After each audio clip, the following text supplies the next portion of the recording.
I watched the wine glass in Eris's hand shatter as I dropped the bomb. 250 million, I whispered, the words a lethal hum in the dead air. My mother looked at me like I was a stranger, and she was right. The Darryl she abandoned was dead. The woman standing here now was their reckoning. But the fire didn't start at the dinner table. It began miles away under a heavy New England sky, where the only thing colder than the wind was the welcome I knew was waiting for me. The tires of my modest rental sedan crunched over the fresh Connecticut snow, a sound like 1,000 tiny mirrors breaking all at once. I pulled into the winding driveway of the Greenwich estate, the engine's hum dying out as the biting wind of New England began to rattle the frame of the car. I sat there for a moment, my hands gripping the steering wheel until my knuckles turned a chalky white. Looking up at the limestone facade and the glowing, amber-lit windows, I felt a familiar, hollow ache in my chest. Most people coming home for Thanksgiving expect a hug. I was here because I needed an answer to a question I had been too afraid to ask for 12 years. Home is a word we use to anchor ourselves, but for me, it was always a memory that lied. I stepped out of the car, the freezing air piercing through my light coat. This house, with its manicured hedges and silent hallways, was the site of my erasure. I remembered the day Velma packed her designer luggage and left, taking Eris and leaving me behind with a father who didn't know how to look me in the eye. Looking back now, I should have seen it coming. I climbed the stone steps, my breath hitching in the cold. The heavy oak door swung open before I could even reach for the knocker. My mother, Velma, stood there, draped in a silk wrap that probably cost more than my monthly rent in San Francisco. She didn't look at my face. Her eyes traveled down to my off-brand wool coat and my worn, salt-stained boots, her lip curling in a micro-expression of distaste she didn't bother to hide. "You're late, Darryl," she said, her voice as thin and sharp as a razor blade. "And you look tired. I thought you were doing well with that computer work of yours." There was no embrace. No, "I missed you." Just the immediate clinical assessment of my social standing. I felt the familiar weight of being the family's greatest disappointment. The one who didn't fit the Greenwich mold. True wealth isn't what you carry in your pockets, but what you no longer need from people who never valued you. I understood that now, even if she never would. I didn't know what was waiting for me next. I moved past her into the foyer, the scent of expensive lavender candles flooding my senses. I turned toward the stairs, my hand instinctively reaching for the banister to head toward my old bedroom. I just wanted a moment to breathe, to put my bag down in the one place I thought was still mine. "Don't bother going up there," Velma said, waving a manicured hand dismissively as she walked toward the dining room. Eris needed the extra space for her seasonal collections. "We didn't think you'd mind. After all, you're rarely here." I froze on the third step. I didn't say anything, but my feet moved toward the door of my childhood room of their own accord. When I pushed it open, the air went out of my lungs. My desk, the one where I had spent thousands of hours teaching myself to code by candlelight, was gone. My books on neural networks, my high school awards, the small jar of sea glass I'd collected, everything had been purged. In their place were rows of lighted vanity mirrors and racks of designer handbags that belonged to my sister. "Darryl, stop being so dramatic." Eris's voice drifted from the hallway. I turned to see her leaning against the doorframe, adjusting a diamond earring that caught the light. It was just clutter. We didn't think a few old notebooks and dusty trophies meant that much to someone so independent. I walked toward a cardboard box in the corner of the hallway, the only remnant of my life in this house. Inside, I found my old journals and a photograph of me as a 7-year-old, sitting on the porch. The photo was torn across the middle, my father's face separated from mine. My throat tightened, a sharp, stinging betrayal that tasted like copper. I reached down and wiped the dust off the glossy paper, my fingers trembling slightly. "Change is the only constant, Eris," I said, my voice steady, sounding far more composed than I felt. "I just didn't realize you were so afraid of the past that you had to bury it in a trash bag." Eris rolled her eyes and turned away, the click of her heels on the hardwood sounding like a countdown. I stood there, holding that torn photo, and realized that her need to erase me didn't come from strength. It came from a deep, desperate insecurity. She needed to be the only star in the sky because she couldn't handle the light of anyone else. I felt a brief flash of pity for her, a small spark of grace that kept my anger at bay. I didn't realize it then, but that moment changed everything. The distant chime of the grandfather clock summoned us to the dining room. The table was set with heirloom silver and fine china, a display of opulence that felt suffocatingly hollow. Eris sat at the center, dominating the space with stories of her gala invitations and her vital role in a Manhattan fashion firm. Velma sat at the head of the table, beaming at Eris like a queen admiring her successor. I sat at the far end, the designated ghost. I watched as they spoke over me, around me, through me. The invisible hierarchy was as rigid as the high-backed chairs we sat in. Have you ever walked into a room where you were legally a member but spiritually an intruder? It's a silence that hurts more than any scream. "We have to be realistic, Darryl," Velma said, her tone shifting into that predatory, calculated softness she used before a kill. "The property taxes in Greenwich have skyrocketed this year. This house is a legacy, and the family has to protect it. We all have to do our part." She looked at me, her eyes lingering on my cheap watch. I knew that look. It was the look of someone deciding which piece of furniture to sell next. I kept my face an unreadable mask. A foundation built on excluding others eventually collapses under its own weight. I hoped this house was stronger than it looked, but I had my doubts. "I agree, Mother," I replied softly, taking a slow sip of water. "Legacies are important, but you can't protect a house by burning the bridges that lead to it." The table went silent. Velma's eyes narrowed, a flash of irritation breaking her polished exterior. Before she could retort, the front door chimes echoed through the hallway. It wasn't a friendly ring, it was a heavy, rhythmic knocking that seemed to vibrate through the floorboards. Velma's face went a sickly shade of pale, her hand flying to her throat as she whispered, "He's early." I watched the color drain from her skin, and for the first time in my life, I wasn't panicking. I was curious. A man who didn't look like a friend stepped into the light of the foyer, and I knew that the dinner had only just begun. That's where it all started. The man stepped fully into the light of the foyer, shaking the sleet from a heavy cashmere coat that cost more than Velma's overdue mortgage. He carried the sharp, sterile scent of expensive cologne, the kind that didn't quite mask the predatory aura underneath. This wasn't a guest. This was a shark circling a sinking ship. Velma's hands trembled as she gestured toward the dining table, her voice hitting a pitch that was far too bright to be genuine. She introduced him as Silas, a strategic business associate, but I knew the type. Greenwich is full of them, men who trade in desperation and high-interest misery. "Darryl, dear, please sit," Velma urged, her eyes pleading in a way that made my stomach turn. I realized then that she hadn't invited me back for a reunion. She had invited me to be a human shield. Have you ever noticed how the people who claim to love you most only call when they need a sacrifice? It's a bitter pill to swallow when you realize your seat at the table was bought with your own potential ruin. I took my place at the far end, my spine straight, refusing to let the heavy atmosphere crush me. Silas took the seat opposite mine, his gaze lingering with an uncomfortable, oily intensity. He looked at me like I was a ledger he was trying to balance. Eris laughed at a joke no one had made, leaning toward him with a desperate, practiced charm. "You'll have to forgive Darryl," Eris said, her eyes flicking toward my plain sweater. "She's lucky to even be noticed by someone of your stature, Silas. She spends most of her time buried in those little computer projects." I remained perfectly still, a statue of stoic observation. I didn't defend my work or my life. When people treat you like an object, they are merely admitting they don't have the capacity to recognize a soul. Their ignorance is their own prison, not mine.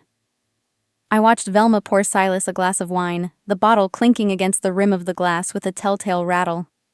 She was terrified, and she was looking at me to pay the price for her fear. That's where the air in the room began to run out. Velma didn't wait for the main course to be served before she reached into her silk handbag. She didn't pull out a gift or a card. She pulled out a legal document and placed it right next to the turkey. The white paper looked like a sterile blade against the mahogany table. It was a co-signing agreement for a massive, high-interest private loan, backed by a lien on the very house we sat in. Darryl, we've talked about the property taxes, Velma began, her voice dropping into that scripted, maternal softness. Eris is in the middle of a vital career transition. She's too important to risk her credit right now. But yours, Darryl, yours is pristine. It's your duty to help us save this legacy. I reached out and pulled the document toward me, scanning the predatory clauses with the clinical precision of someone who had spent 5 years reading complex code. It wasn't just a loan.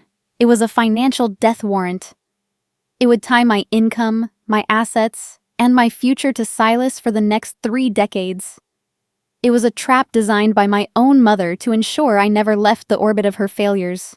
Mothers are supposed to provide roots and wings, Velma, I said, my voice cutting through the tension like a winter gale. Not chains and debts. I would have helped you if you had asked with honesty, but you chose to ask with a trap.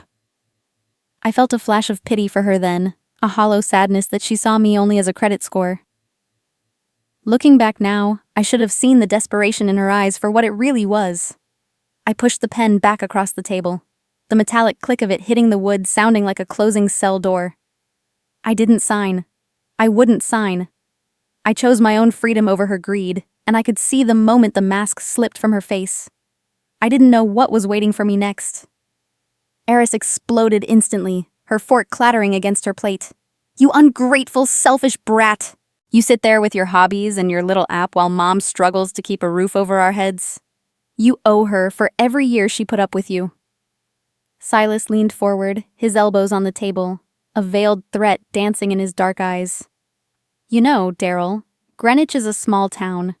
Uncooperative families tend to find that life becomes very difficult, very quickly. It would be a shame for such a beautiful house to fall into the wrong hands because of a misunderstanding.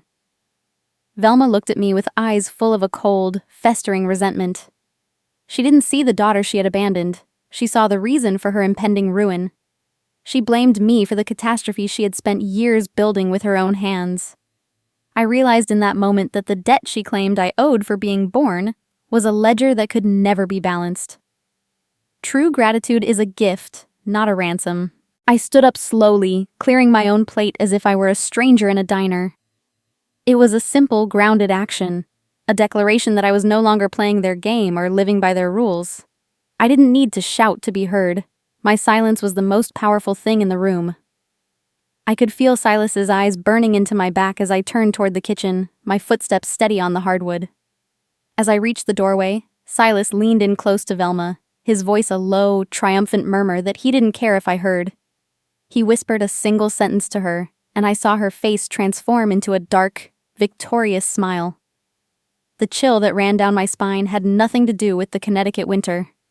I realized the real trap hadn't even been sprung yet. That's when the night truly began to turn. The victorious curve of Velma's lips was a jagged blade in the dim light of the hallway.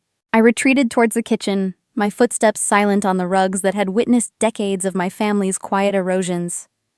I reached for my bag, intending to slip out the back door, but the sound of muffled, urgent whispering from the pantry stopped me cold. It was the sound of conspirators, not family. I pressed my back against the cold tile of the wall, my breathing shallow, and activated the recording app on my phone. She won't sign it yet, Velma, Eris's voice hissed, stripped of its usual melodic vanity. Silas is getting impatient. If we don't get Darryl's signature on that co-signing agreement, the bank is going to look into why the trust fund accounts are empty. They'll see what you did. I did it for you, Eris! Velma's voice was a desperate, jagged whisper. Darryl didn't need that money. She was always so self-sufficient. I had to ensure your lifestyle matched our family's reputation. I didn't steal it. I reallocated it. Who knew the girl would actually make it to 28 without a massive failure? The floor beneath me seemed to liquefy. My name, Darryl, felt like a heavy stone in my throat. For years, I had survived on ramen and tap water in a cramped San Francisco studio, thinking my father's death had left us destitute. I had worked 3 jobs to pay for a degree I thought I was paying for myself. Every night I spent shivering under a thin blanket because I couldn't afford the heat was a night Velma had spent reallocating my future into Eris's designer closet. It wasn't bad luck. It was a premeditated theft of my very existence. I stared at my hands in the dark. They were steady, despite the hurricane screaming in my mind. We aren't defined by the things people steal from us, but by the integrity we refuse to let them touch. They took my money, but they could never afford my spirit. I realized then that I wasn't just fighting for a house or a patent. I was fighting for the truth of every breath I had taken while they tried to suffocate me. I didn't know it then, but that realization was my first real taste of freedom. I moved away from the door as the whispering grew louder. I needed one more piece of the puzzle. I found my father, Cullen, sitting in the shadows of his small library, the scent of old paper and stale regret clinging to him like a shroud. He didn't look up when I entered. He knew the weight of my presence before I even spoke. "Did you know, Dad?" I asked, my voice a calm, lethal whisper. "Did you know she emptied my trust fund to pay for Eris's social climbing? Did you know she left me with nothing while I was sleeping on a floor in Seattle?" Cullen's shoulders slumped, his eyes darting toward the floor.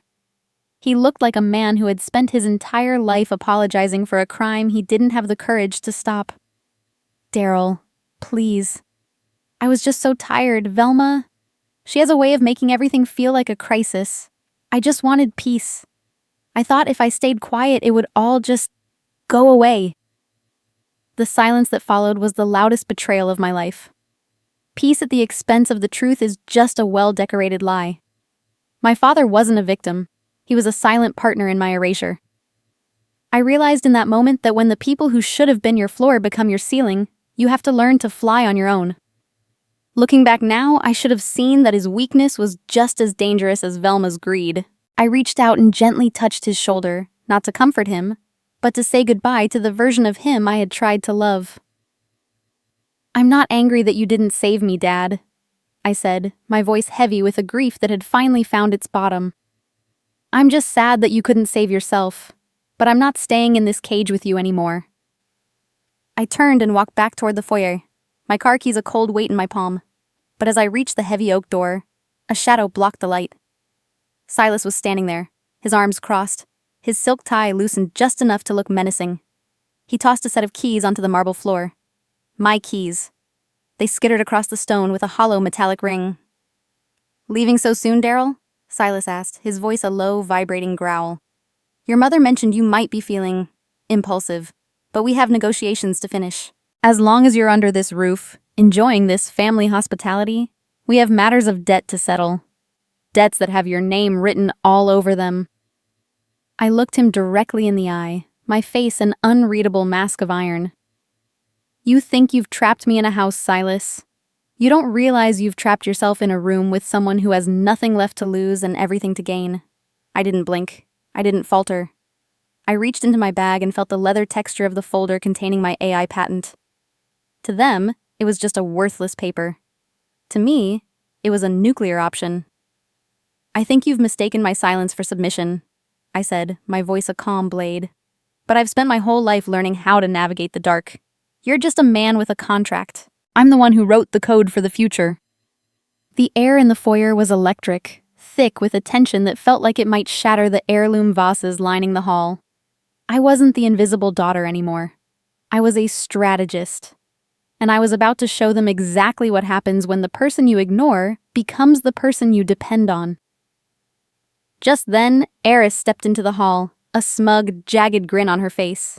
She was holding a pair of heavy kitchen scissors, the silver blades glinting in the chandelier light.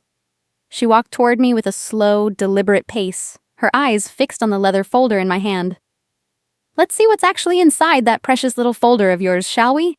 She sneered, her voice dripping with a venom she no longer tried to hide. "I bet it's just more of your pathetic little dreams. Why don't we see how they look in pieces?"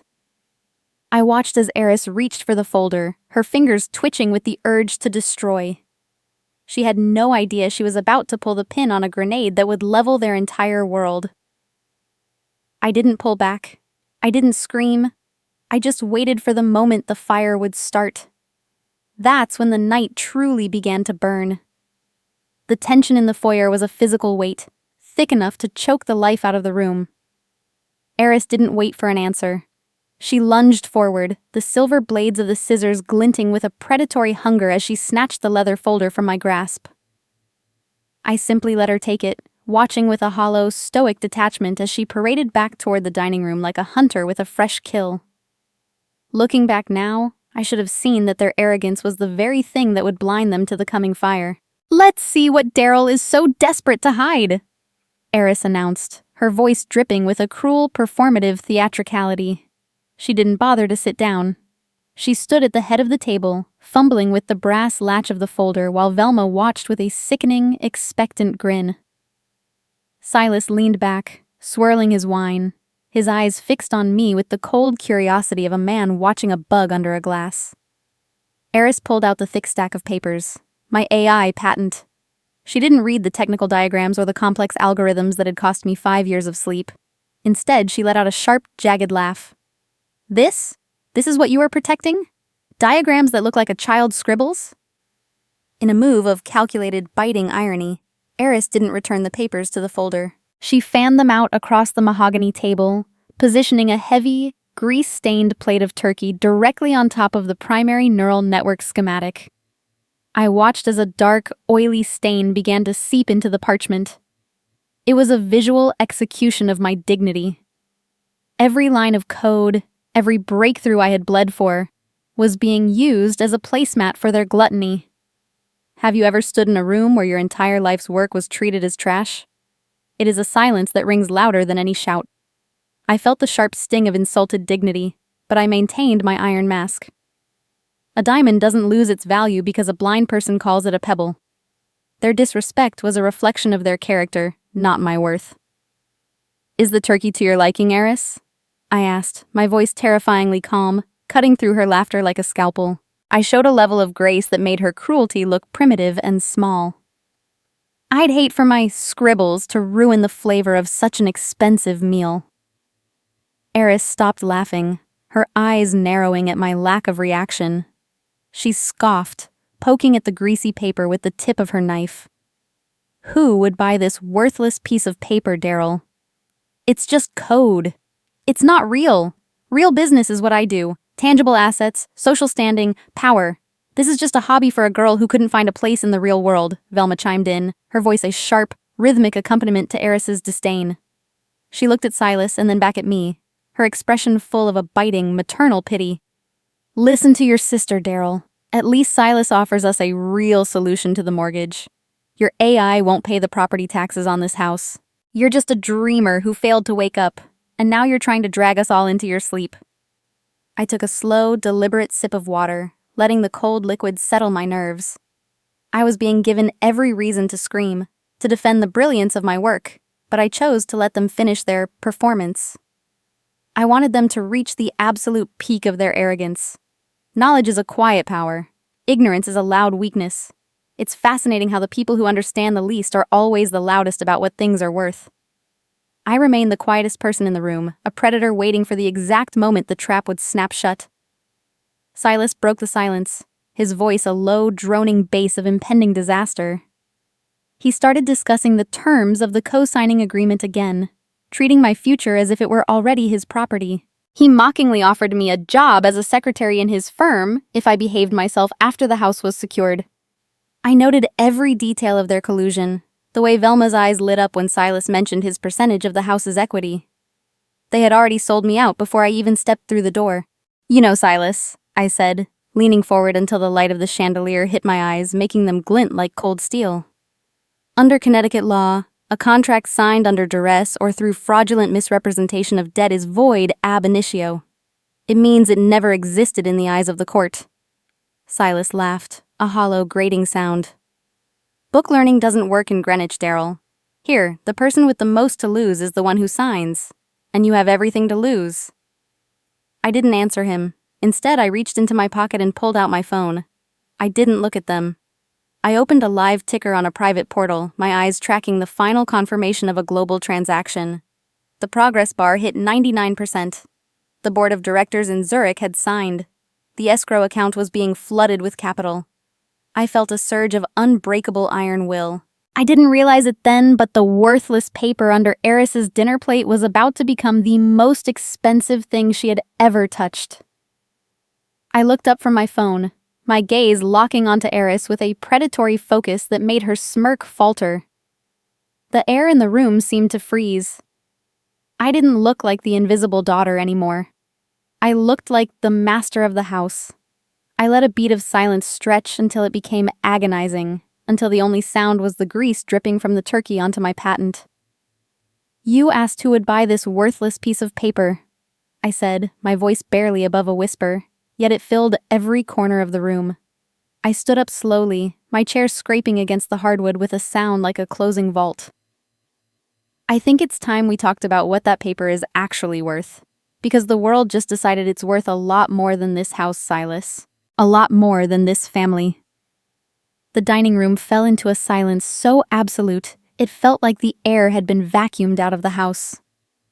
Eris stared at the grease-stained papers beneath her plate, her face flickering with a primal, dawning terror. I didn't move. I didn't reach for the ruined diagrams. I simply reached into my blazer pocket and pulled out my tablet, placing it on the table with the steady precision of a surgeon. I took a linen napkin and wiped a stray drop of gravy from the screen, my movements slow and deliberate. "You asked who would buy a worthless piece of paper," I said, my voice cutting through the stillness like a tolling bell. "The answer is global biopharma. They didn't see a hobby heiress. They saw a patent for an AI diagnostic core that can predict cardiac failure 3 years before the first symptom. They saw the future of preventative medicine." I tapped the screen, turning the tablet towards Silas and Velma. The official bank confirmation of the wire transfer glowed against the dark mahogany of the table. Eris's laughter had died an agonizing death, replaced by a frantic, shallow breathing that filled the room. She reached for her wine glass, her fingers trembling so violently that the crystal slipped, spilling dark red liquid across the white tablecloth like a fresh wound. "The deal closed at 9 o'clock this morning," I continued, my gaze locking onto Silas, whose predatory eyes had narrowed into slits of pure, calculating greed. $250 million. Cash. The funds cleared my offshore account 10 minutes before I walked through that door. The effect was instantaneous. Have you ever seen a person's entire reality shatter in a single sentence? It's a quiet, devastating sound. Velma's jaw literally dropped, her hand flying to her throat as if to catch her breath. Silas didn't move, but I saw the muscles in his jaw tighten. He wasn't looking at a worthless daughter anymore. He was looking at a gold mine. I looked at them and felt nothing but a vast, cold clarity. Price is what you pay. Value is what you get. You saw a piece of paper. The world saw a cure. Your eyes were blinded by the very greed you tried to use against me. Looking back now, I realize that $250 million is a mirror. It doesn't change people. It simply shows you exactly who they've always been. "Darryl! My sweet Darryl!" Velma's voice suddenly transformed. The screeching anger of 5 minutes ago was gone, replaced by a sickeningly sweet melodic tone that made my skin crawl. Her face twisted into a mask of fake, overflowing joy. "I always knew you were the special one. I was only pushing you earlier because I wanted you to reach your potential. A mother knows these things, darling. We're so proud of you." I watched her with a profound, bone-deep sadness. I realized in that moment that she didn't love me. She didn't even see me. She only loved the number on that screen. A mother's love is supposed to be a lighthouse, a steady beam that guides you home through the storm. Hers was a flickering neon sign that only turned on when there was profit to be had. I felt a surge of unbreakable resolve. I wasn't that invisible child anymore. I was the one holding the light. "Don't, Velma," I said, my voice cold and flat. "The family trust you emptied to pay for Eris's social climbing is already under audit by my legal team. The debt you claimed I owed for my upbringing was legally voided the moment you embezzled my father's legacy. We aren't family. We're just people sharing a room until the fire starts." The sweetness vanished from Velma's face, replaced by a mask of shivering narcissism. But it was Eris who struck next. She didn't back down. She pulled out her own phone, her eyes burning with a desperate, jagged dokai. "You think you've won, Darryl?" Eris hissed, her voice a low, vibrating threat.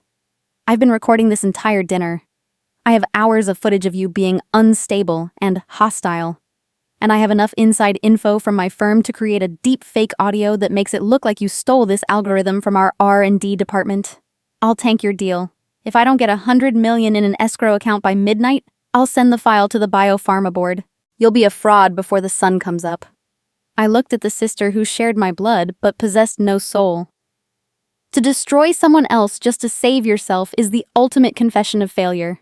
I didn't blink. I didn't panic. I'm not afraid of the dark, Eris, I said, my voice a calm blade. I spent 12 years living in it.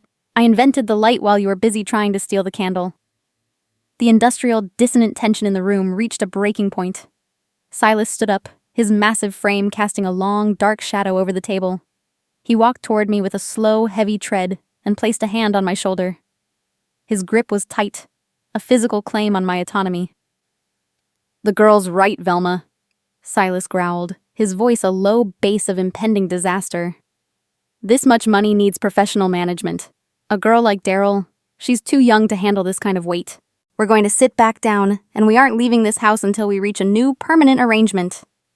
I felt the weight of his hand and the freezing coldness of Eris's stare. I realized then that the family dinner had officially turned into a hostage situation. But Silas didn't know one thing. He thought he was trapping a victim. He didn't realize he was locking himself in a cage with the person who owned the keys. That's when I knew the real fight had finally begun. The silence in the dining room was no longer the heavy, suffocating kind. It was the sharp, clinical silence of a courtroom before a verdict. Silas's fingers dug into my shoulder, a physical manifestation of his fading control. I could hear his rhythmic, heavy breathing behind me, smelling the sour tang of sweat breaking through his expensive cologne. Across the table, Eris hovered over her phone like a vulture, her thumb trembling over the screen, ready to send the email that she believed would incinerate my future. Velma had collapsed into a chair, wailing about the cruelty of a daughter who would hoard wealth while her family faced ruin. I looked up at Silas, my neck muscles tight but my gaze unwavering. A man who uses force to win an argument has already admitted his mind is too weak to compete. You aren't a negotiator, Silas, I said, my voice echoing with a surgical detachment that made him flinch. You're just a desperate man standing in a house that no longer belongs to you. I turned my eyes toward my mother, offering her one final heavy truth. I came here tonight hoping you would finally choose my presence over my pocketbook, Velma. You didn't just fail me. You failed yourself. In that moment, I realized that Silas wasn't just a predator. He was the personification of every shortcut and bad choice my mother had ever made. Looking back now, I should have seen that their desperation would eventually strip away their masks. I reached into my blazer pocket, not for a phone, but for a second set of notarized documents I had kept hidden until this exact second. This was the moment of absolute empowerment I had spent months engineering. I didn't feel rage anymore. I felt like a landlord clearing out a long overdue debt.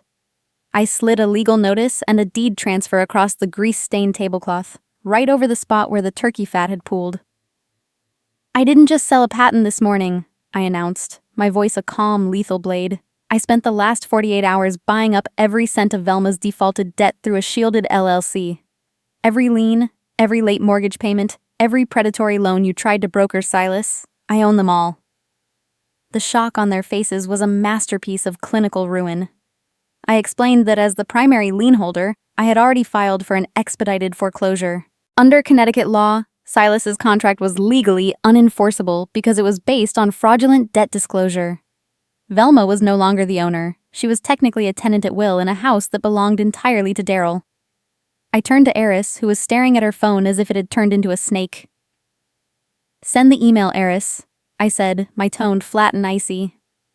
My legal team is on standby to file a $50 million defamation suit the second that message hits a server. You'll be in debt for 3 lifetimes before the first link even clicks.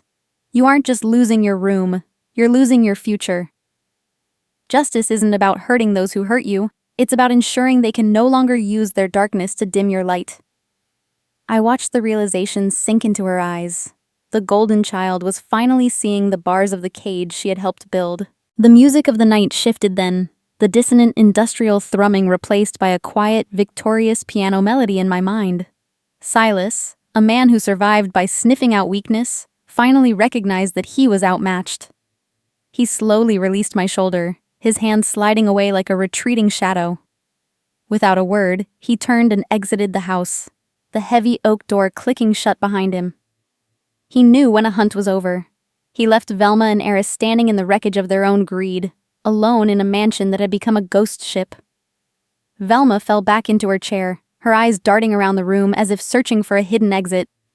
She tried to muster a sob, a plea for a family discount or a grace period, but the words died in her throat. I looked at the walls, the crown molding, the heirlooms, and realized they were just wood and stone. They held no power over me anymore. I felt no joy in their ruin, only a profound, hollow sense of closure. Mercy has limits when it meets habitual betrayal. I informed them that the local sheriff would be arriving in exactly 24 hours to oversee the removal of their personal belongings. I was following the law to the letter. I stood up, my chair scraping against the hardwood with a finality that signaled the end of the era. My father, Cullen, was still standing in the shadows by the bookshelves, looking like a man who had already vanished from his own life. I walked over to him, feeling the weight of the small, sealed envelope in my hand. "The car is waiting outside, Dad," I whispered, pressing the envelope into his palm. "This is your only exit. Don't let the walls collapse on you, too."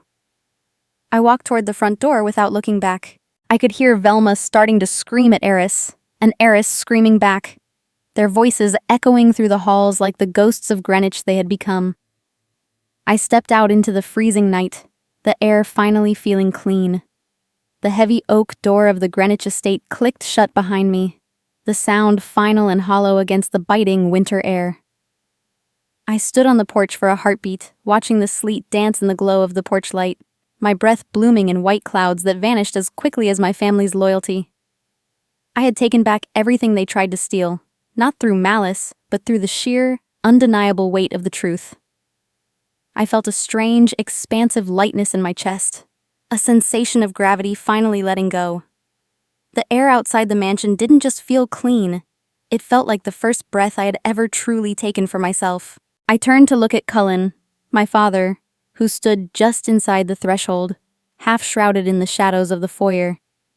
He looked smaller than I remembered, a man whose entire life had been defined by the things he was too afraid to say. He didn't offer an apology, and I didn't ask for one. I understood now that his silence hadn't been a weapon. It had been his prison. Forgiveness isn't about giving someone a pass for the hurt they caused.